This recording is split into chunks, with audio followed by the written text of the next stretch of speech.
तीन दामाद की सास पार्ट 1। कावेरी जी के पति का देहांत हुए काफी वक्त हो गया था। कावेरी जी की 3 बेटियां थी, ईशा, मोहिनी और सुहाना। तीनों ही काफी होशियार और नौकरी करने वाली थी, लेकिन उन तीनों से कावेरी जी इतना प्यार करती थी कि उनकी शादी की उम्र होने पर भी उन्हें पराये घर भेजने का उनका मन ही नहीं हुआ। अरे तुम तीनों मेरे कलेजे का टुकड़ा हो। जब भी तुम्हारी शादी के बारे में सोचती हूँ ना, बड़ा डर लगता है। सही कहती हो मम्मी, हम भी आपसे बहुत प्यार करते हैं। हाँ, मम्मी पापा के जाने के बाद अब बिल्कुल अकेली हो गई हैं। और मम्मी, अगर हम तीनों शादी करके चले गए तो आपका ख्याल कौन रखेगा? लेकिन अपनी खुशी की वजह से मैं तुम तीनों को बिना शादी के भी तो नहीं देख सकती ना बेटा। समाज के हिसाब से देखे तो यह भी गलत होगा और मैं ऐसा कुछ नहीं चाहती। लेकिन तुम तीनों से दूर होने के बारे में सोचती हूँ तो अजीब सा लगता है। लेकिन मम्मी, हम आपको इस तरह अकेला छोड़कर नहीं जा सकते। एक काम करते हैं मम्मी, शादी के बाद ना आप मेरे साथ मेरे ससुराल में चलना और मेरे साथ ही रहना। अच्छा, और तेरी सास मुझे रहने देगी तेरे ससुराल में? अरे बेटा, वहां ऐसा नहीं होता। बेटी की माँ कभी अपनी बेटी के ससुराल जाकर नहीं रह सकती। एक काम करते हैं माँ, आप ईशा और सुहानी की शादी कर दीजिए और मैं हमेशा आपका बेटा बनकर आपके साथ ही रहूंगी। मुझे नहीं करनी शादी। अरे मेरी बेटियां मुझसे कितना प्यार करती है, मेरी वजह से अपनी पूरी जिंदगी दांव पर लगाने को तैयार है। लेकिन मैंने ना इससे भी एक अच्छा उपाय सोचा है। क्या मम्मी? अगर आपके पास कोई सोल्यूशन है तो फिर क्यों परेशान हो आप? बताइए, क्या करना चाहती हैं आप? मैंने सोचा है कि अखबार में इश्तिहार देकर तुम तीनों के लिए 3 घर जमाई दामाद ढूंढ लूंगी। वैसे भी नौकरी तो तुम तीनों अच्छे से कर लेती हो, कमा भी अच्छा खासा लेती हो। कोई भी लड़का तैयार हो जाएगा तुमसे शादी करने के लिए। अरे मम्मी, ये हुई ना बात। इससे हमें आपसे दूर भी नहीं जाना पड़ेगा और आपको अकेला भी नहीं रहना पड़ेगा। हाँ मम्मी, ये बहुत अच्छा तरीका है। मैं तो कहती हूँ आज ही अखबार में ऐड निकलवा देते हैं। बिल्कुल, आज ऑफिस जाते वक्त मैं ये काम कर दूंगी। और कुछ ही दिनों के बाद कावेरी जी को 3 घर जमाई दामाद विवेक, सुमित और अविनाश मिल जाते हैं और वो उन तीनों लड़कों से अपनी तीनों बेटियों की शादी करवा देती है। शादी के कुछ दिन के बाद, अरे अब शादी हो गई, छुट्टियां खत्म, तुम तीनों जाकर नौकरी करो, कुछ काम करो। अरे मम्मी जी, कमाल करती हैं आप। अब घर जमाए इसलिए थोड़ी ना बनाए कि हम बाहर जाकर नौकरी करें। मम्मी जी, मेरा तो घर जमाई बनने का मकसद ही यही था कि कमाने वाली बीवी मिल जाए। बाहर जाकर काम करने से तो मेरा दिल घबराता है। घर का कोई काम है तो बता दीजिए मुझे। अगर ऐसी बात है तो शाम का खाना बनाओ। मेरी बेटियां नौकरी से थकी हारी आती है, अब नौकरी नहीं कर सकते तो कोई बात नहीं, घर का काम करो तुम लोग। मैं तो घर का काम करने में बहुत खुश हूँ, बस ये बाहर धूप में निकलना, रास्ते में जाना, नौकरी करना, ये सब मुझसे नहीं होता। बिल्कुल ठीक कह रहा है सुमित। अरे गर्मी में, बारिश में, सर्दी में घर से निकल कर जाना और उधर बॉस की चिक चिक सुनना, इससे बढ़िया तो यह है कि मैं घर में झाड़ू पोछा कर लूं। ठीक है, फिर तुम झाड़ू पोछा करना। अविनाश शाम का खाना बनाएगा और विवेक तुम सुबह का नाश्ता और खाना बनाओगे। मेरे तीनों दामाद घर संभालेंगे और बेटियां नौकरी करेंगी।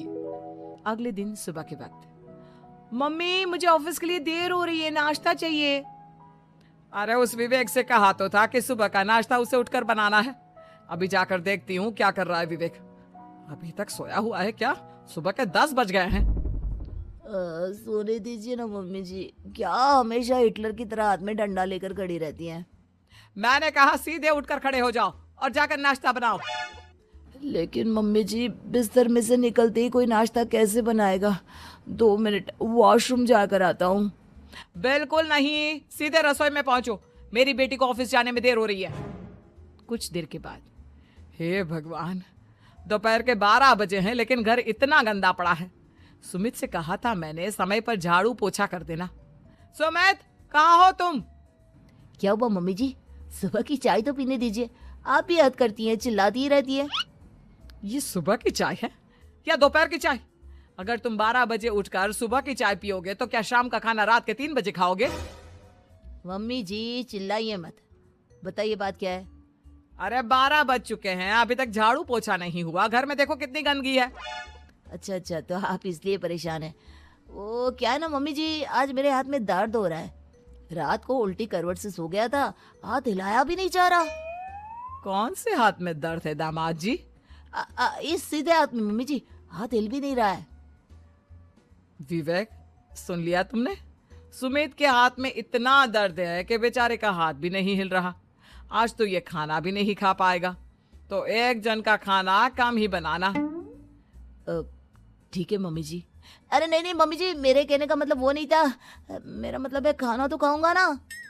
अरे लेकिन कैसे? हाथ तो हिल भी नहीं रहा है।